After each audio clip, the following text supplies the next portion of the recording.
Oh.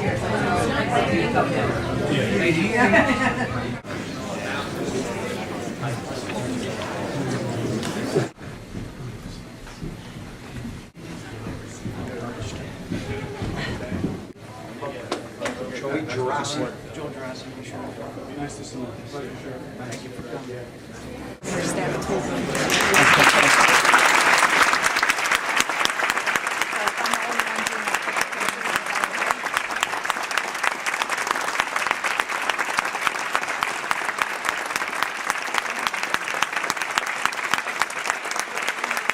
Thank you and good morning. Isn't this an exciting day? It really and truly is. It is really an honor and a privilege to be here today. And I especially want to welcome and thank our new governor for coming back to the Southern Tier and choosing the Jackson Center as the first stop on a statewide tour of bringing his message to the people. And our Senate conference is very, very enthusiastic about working with the governor on very important issues, things like reviving the economy, getting people back to work, making sure that we are creating private sector jobs, and having career opportunities so that young people like Joe don't have to leave our state. We also are very enthusiastic about working with you, Governor, on relieving the suffocating tax burdens, especially property taxes, that are driving people and jobs out of our state. And so, I am very enthusiastic about that fact.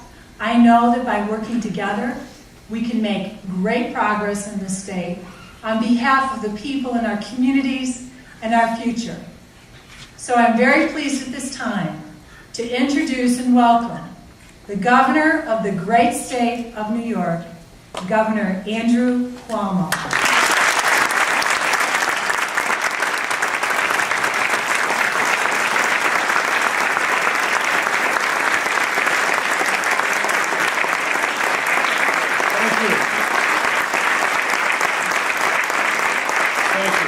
Last time I was here, literally right here, in Jamestown, I was in the midst of an RV tour, as you heard from the mayor, with my 3 young ladies.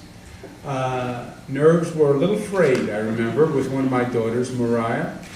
Those RVs get smaller the longer you're in them. You ever notice that? It's a great shrinking RV story. They just get tighter and smaller day after day. But we had a lot of fun, and it really is a pleasure to be back. And it's a pleasure to be starting my State of the State tour here in Jamestown. I wanted to make that point, and I wanted to be here. So thank you for having me. It's a pleasure to be with the senator, and I think the senator's words resonate. This is a very tough time for the state. And it is a time to really put our politics aside, our political politics aside, and really come together in a way that we haven't come together before. And it's a pleasure to be with the senator who represents just that spirit. It's called the State of the State. State of the State is an address that is done annually. We have State of the Union, the President gives, the State of the Nation, State of the City address that a mayor would give. The governor gives the State of the State.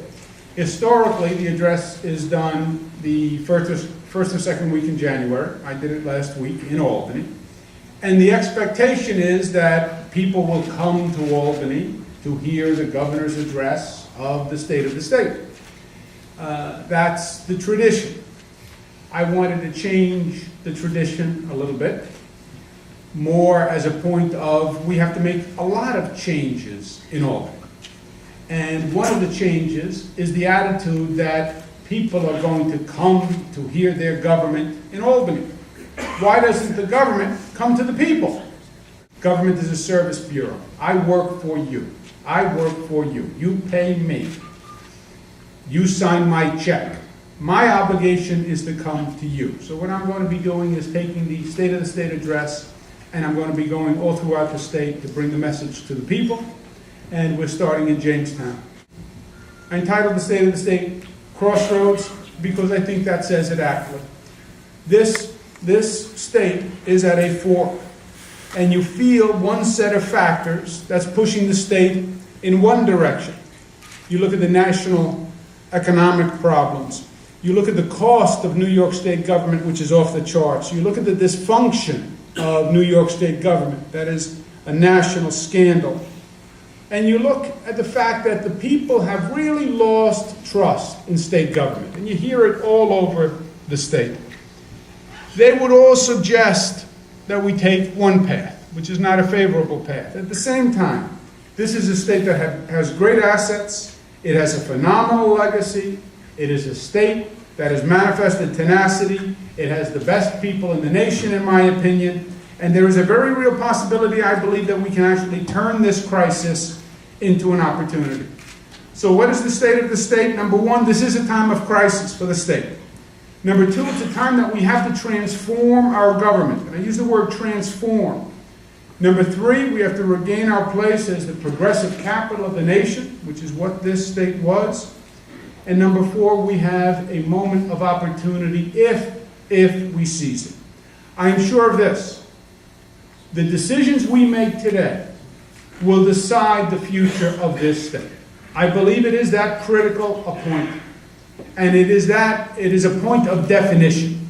These will be defining moments for the state. In a simple word, it is time that the state of New York changes. Makes changes and makes dramatic changes. First, in terms of the time of crisis. In government as in life, you can never solve a problem you refuse to acknowledge. That, to my high school friends, that little piece of wisdom will serve you very well. Denial is not a life strategy. We've been looking at these problems for many, many years, my friends. That growth of government didn't happen overnight. The corruption of government didn't happen overnight. The state mandates didn't happen overnight. None of this happened overnight. The loss of trust, the loss of credibility, none of it happened overnight. That rate of spending has been increasing for 20 years. We just couldn't change it. Why? We didn't have the political will. We didn't have the energy. Change is hard. It is hard to change. Change is a fascinating concept. Everybody believes we need change. I support change. We need a lot of change. You know what they really mean? They mean you need to change. That's what they mean. They are doing pretty well. And they actually want to keep things the way things are. You have a lot of changes that you can make. Change is hard. And it's been hard for the state. I'm hoping that we take this crisis and the energy in this crisis, and we actually use the energy in this crisis to make the changes we should have been making for 20 years. The state that does that, my friends, is the state that wins.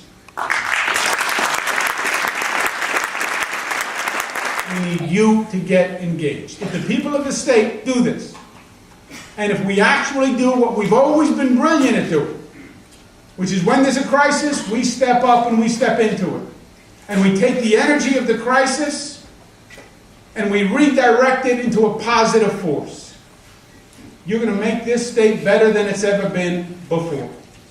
And we'll remember this period when we're talking to our kids, and we'll say it was a period that the Empire State actually strikes back and becomes the Empire